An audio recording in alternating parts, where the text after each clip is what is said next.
Hello lovelies, it's Lunaria here, and today it's been a long time since I filmed anything, like at all. So we're gonna play Webkinz. We're playing Webkinz because I want to show you guys my house. I want to change my house, so I want to show you guys it before I change it. Dolly's mad at me because she's hungry, I think. Actually, she needs like everything apparently. That's rough. Okay. House tour. So, I guess let's start over here. Wait, should I show you guys the map first? It's been so long. Okay, fine. The map. Here's the map.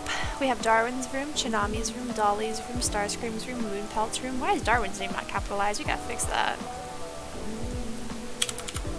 Nice. Alright. No, wait. The word room also has to be capitalized. Okay. And then we have the kitchen.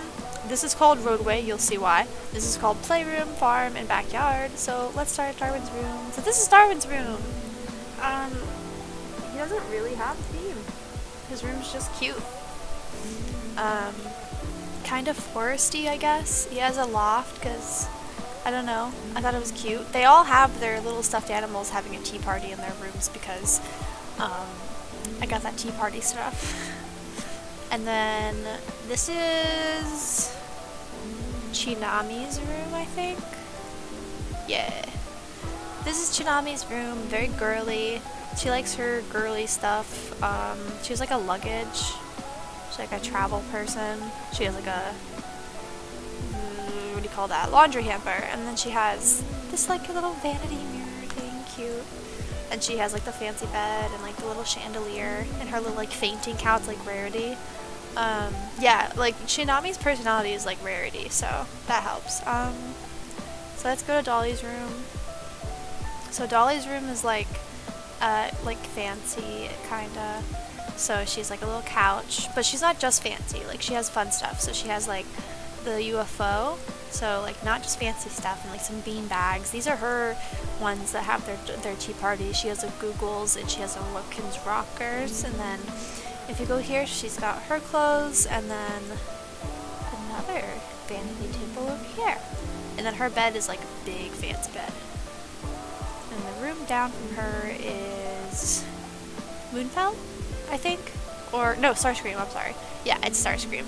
Starscream's room is very cool. He has a divider. He has a trampoline. He has a lot of collectibles and memorabilias.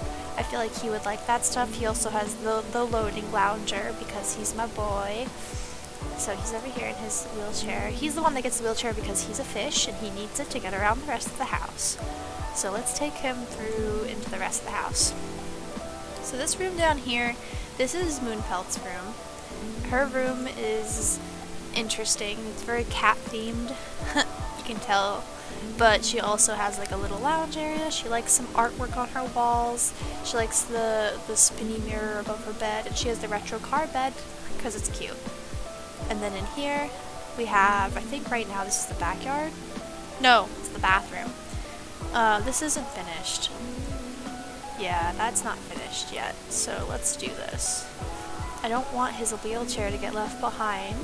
So I'm going to put him back in his own bedroom with his wheelchair, and then we're going to put him back to bed, and then we're going to take out Dolly from his room, or Chinami from his room, and go from there. Yeah, Chinami will go from there, so.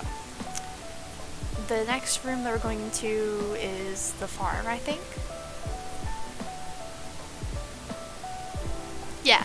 So the farm is exactly how it sounds. This is the room where I put all of our growing seeds so that we can have some homegrown foods. I grow the watermelons or the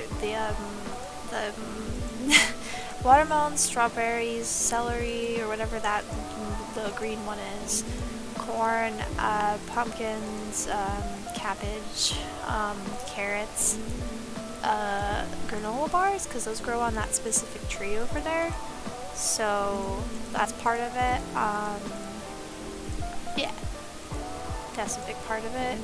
Oh yeah, jumble berries, because I won that seeds from something, that I can't remember. Oh, I remember that was from a concert, or not concert, from an event maybe? Contest? I don't know. Okay. Sorry. I didn't think this was going to take so long, but these are taking forever to load.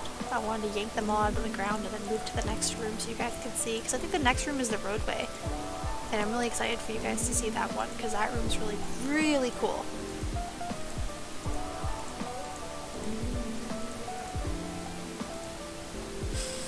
Okay. There's probably some left that haven't gotten harvested, but we'll leave those alone. Oh yeah, okay, so to the playroom. The playroom's a bit of a disaster. Yeah, it's a bit messy, but we've got all our books and our games over here, all on our tables. We've got our posters. I've got the Crystal Treasures poster, the Webkinz Gem poster.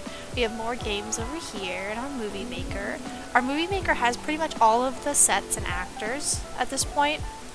And we have pretty much everything in that. And then I'm trying to do that, by the way. I really want to complete the Wheel of Wow challenge. And then they have toys in their toy boxes in here. They have a bouncy ball, which is like a trampoline, kinda, for them. They can bounce on it. And then they have more toys, and they have even more toys. Like I said, this is the playroom, so their books and their toys are in here for the most part. And all the dolls and stuffed animals that they have, but not the ones that are in at tea time. Those are different. Okay. And then this room is called the roadway because it's a road. Okay, so there's a gas station over here, and you've got a little gas pump, right? You've got your road, and you got your cute little road.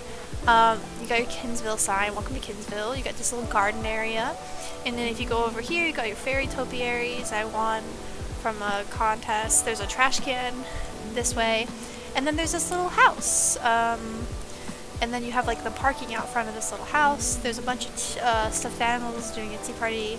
And then over there's like a lay down area with like the little bookshelf. And then in here is the kitchen and cafe, which I think is the last room to show you guys. This has more of them doing their tea party because I love those tea party things. There's another table and chairs that are themed as food.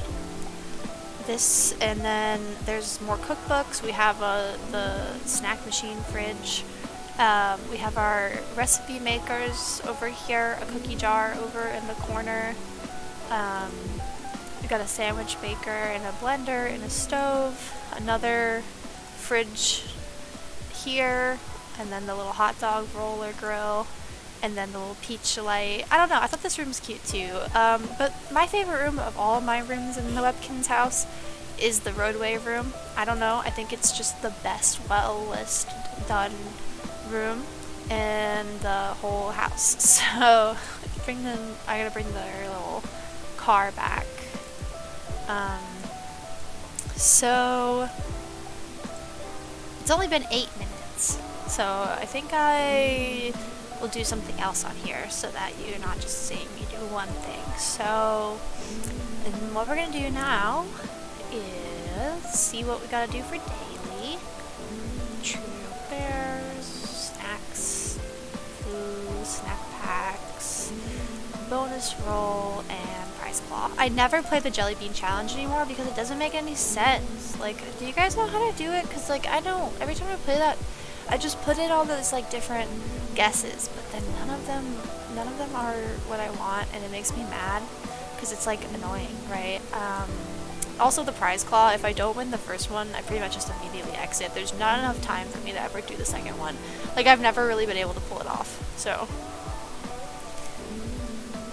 The bingos game, I have never once won one of these, but they're still really fun and I play them every day.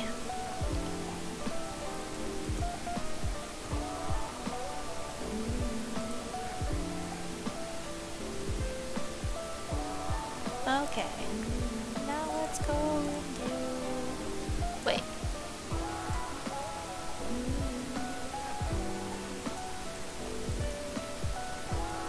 Brambleheart 22. You know what that means. That person read warriors. Warrior cats. Warrior cats. The wheel of wow. I don't know if that sound is gonna come in for y'all. I think I muted it. Ooh, a polar plunge map. Nice. How much do I have to do in this? Ugh, more things. Blee. Okay. Wait, I gotta do the wheel deluxe. My bad.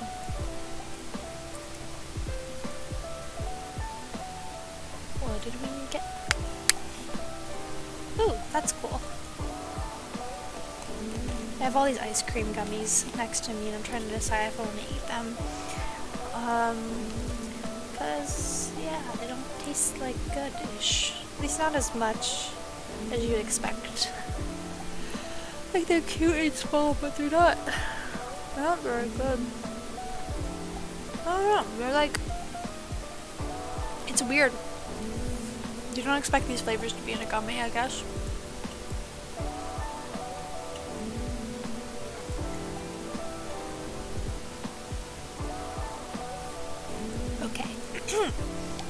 Gosh, so now that's so I gotta do the berries time. Okay. Time for the berries. Whoa. Oh shoot, right away. Already got 3, 4. I thought they were gonna give us 5, I was so excited. 2, 3, 4, but I'll take that for 3.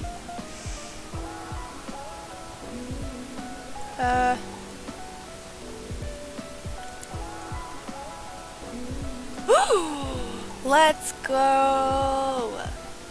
I'm so good at this game sometimes. Other times I'm terrible at it, but sometimes I'm so good at this game. And then other times I sit here and I'm playing this game and I'm like, wow, I'm really bad at this game. Okay. Free roll 24. Wait, no. Yeet. I'm definitely gonna get some moonberries out of this one. I can feel it. What is the phrase? I can feel the cosmos. I don't know what that even is from. I only saw it in a Christian documentary because I have no life and that's what I watch in my free time because I'm awful like that. It's just weird. It's one of those special interests that you like watch and you're like, that's wild. And it's also especially like super weird watching it as a schizospec autist person because like, oh, I can see how she got there, but my god, do I hate that. Like, I don't agree with her crimes, obviously, that's fucked up, but I think that I was a lolcow when I was younger, by the way, because I was a delusional schizophrenic, schizo something. I can't say schizophrenic because we don't know for sure right now, because, you know, psychiatrists are still working on that right now. But I say schizospec because that's the only thing we really have a certainty on. I was really openly delusional when I was young, so like, I don't know, I didn't recognize that it was like weird to say the things that I believed that were real. And I got targeted a lot online because I was like a cringy kid, right? Doing cringy kid stuff online, that's, you know. So I always had a little bit of like empathy towards other like lolcows or whatever, right? But with Chris it sucks because I had the empathy and then Chris turned around and did that, you know? And it's like, I get that there's also the weird nuance of the fact that their mom groomed them, which is super creepy and weird, and we definitely don't need to talk about it too much because ew.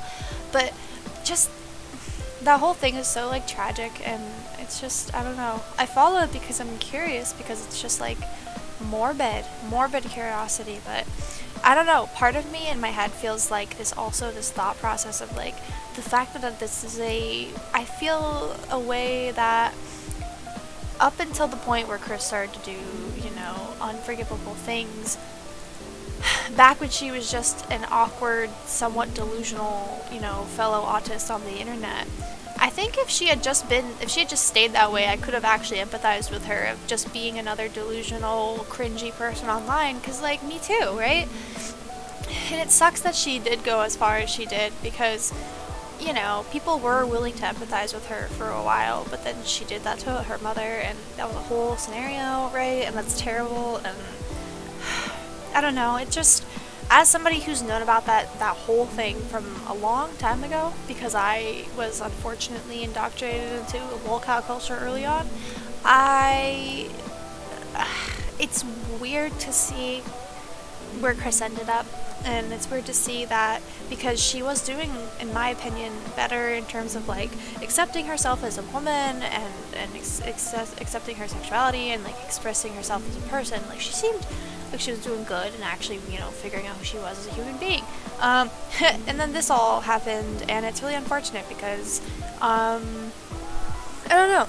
It's always unfortunate when we see a public mental breakdown for a person.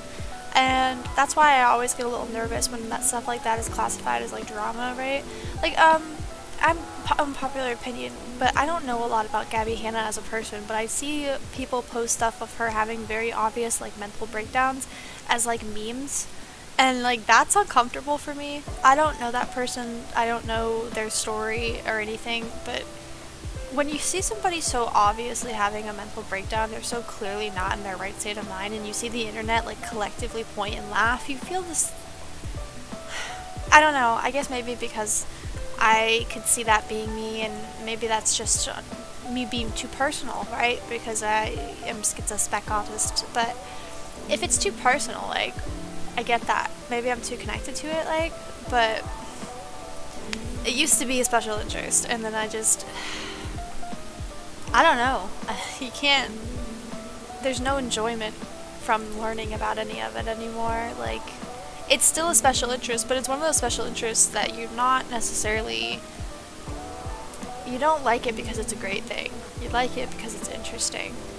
Like, people have special interests. I'm sure you've heard this a lot, that middle-aged dads, their special interest for a long time for undiagnosed autistic dads was World War II, right? And that's a terrible, terrible thing, but that's something that people have special interests about. And so there's always been that weird thing when it comes to us autists, right, that we have these special interests, but sometimes our special interests are a little problematic, and it's okay that we can recognize that some of our interests are problematic. If you're not able to look at the stuff you like and think critically about it, you're taking it too personally, and you've got to back up, because a special interest is my special interest, but I don't know. I've had to teach myself more so how to not be taking things personally when it comes to my special interests, and I'm still not great about it. I still definitely am too sensitive when people say anything about my special interests. So I need to be a little better. But I will say I am so smug right now because my little nephew, both my little nephews have like special interest in dinosaurs, and I am so smug about it as their auntie is what I call myself sometimes, because I'm the autist auntie, right? And it's great. I love it. I love it. I love it. My littlest nephew will run around and make roaring sounds. It's so cute. And, you know, he sees anything dinosaurs, he looks at it, he points, he goes, wow! You know, it's just so cute. Oh my god, it's adorable. I'm not gonna have kids, but like, I love being an aunt. Being an aunt is very rewarding, and it's cool to see that my nieces and nephews have similar special interests to me. Like, that's really fun. I like that. I don't know. Fun facts from me today. I did the tour that I wanted to do, and it's been 18 minutes, and I'm trying not to get over 20 with these, because I know I can be a little wordy and stuff, so I'm gonna go. Thank you guys for watching. Please remember to stay awesome and love yourself, and I'll see you in the next video, or, you know, whatever. This is gonna be, I am trying. Hopefully my meds are nice to me now. We'll find out though. Bye.